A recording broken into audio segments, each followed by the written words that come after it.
will say, for those of us who believe people ought to come to this country legally and we should enforce the law, we're tired of being told it's anti-immigrant.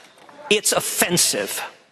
I am the son of an immigrant who came legally from Cuba to seek the American dream. Try going illegally to another country. Try going to China or Japan. Try going to Mexico. See what they do. Every sovereign nation secures its borders. A dramatic response tonight from Senator Ted Cruz during the Fox Business debate as the issue of illegal immigration split the Republican field and led to some of the sharpest exchanges on stage. Joining me now, Senator Ted Cruz. Senator, thank you very much for being here. Let's start with this. How did you think it went tonight for you? Well, Megyn, great to be with you. You know, I thought it was terrific. I thought it was really a good debate. I thought there was a lot of substance. We got into a lot of specifics on policy, and there were some sharp divides. You saw real differences in terms of the records and the positions of the various candidates.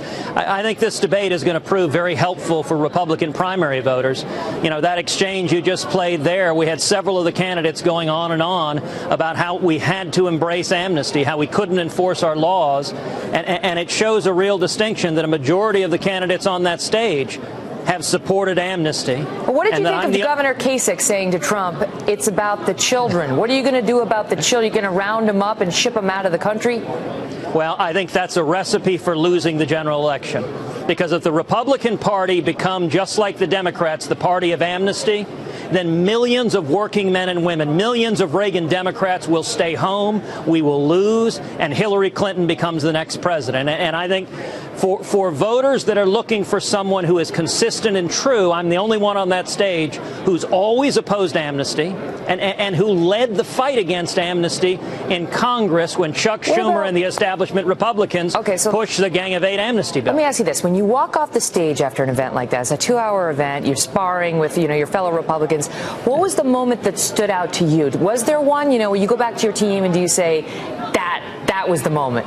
Well, I'll tell you, I think the exchange you just played was a singular moment of the debate, because it was what was happening was a number of the candidates were embracing the conventional wisdom of Wall Street and the K Street lobbyists. And there's a real divide, which is that those big business views amnesty and illegal immigration as cheap labor.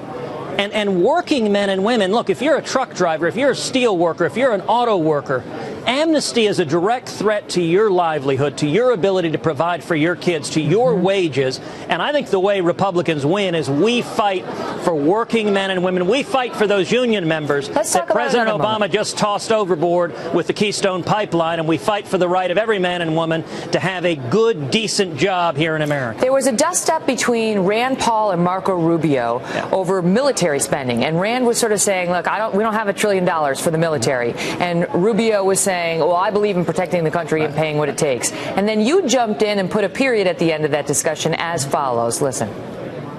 We have to defend this nation. You think defending this nation is expensive. Try not defending it. That's a lot more expensive. But you can do that and pay for it. You got a lot of applause there. What of Senator Rand Paul's point of pay for it, but how? Where are we going to get all that? He was calling Marco Rubio a liberal on defense spending.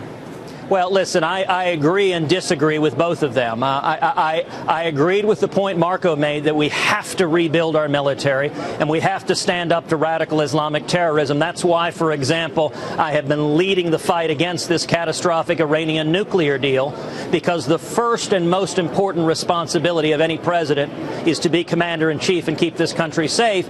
But Rand's substantive point was valid as well, that if we're going to rebuild the military, we've got to pay for it. That's why I rolled out today a specific spending plan laying out 5 departments to eliminate 25 agencies and commissions. All of that's on our website, tedcruz.org. Over $500 billion in specific cuts that we detailed, and it's all online. We watch on Twitter. You had one of the moments that got the most attention on Twitter. So of course we said, which moment was that? And we went back. Now it was people are giving you a hard time because they asked you to name the 5 agencies that you want to eliminate from the federal government. You name the same one twice. I'll show the audience what we're talking about and get you to react. 5 major agencies that I would eliminate: the IRS, the Department of Commerce, the Department of Energy, the Department of Commerce and HUD. And so some of your detractors are saying that that was equivalent to the Rick Perry moment, where he literally couldn't remember, the agencies he wanted to cut. Look, I just think the Department of Commerce is such a base of cronyism. We need to eliminate it twice. What is the fifth agency?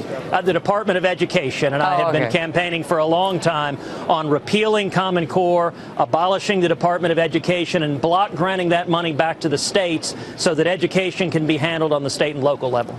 Senator Cruz, it's great to see you. Thank you for being here tonight. Thank you, Megyn. God bless. All the best.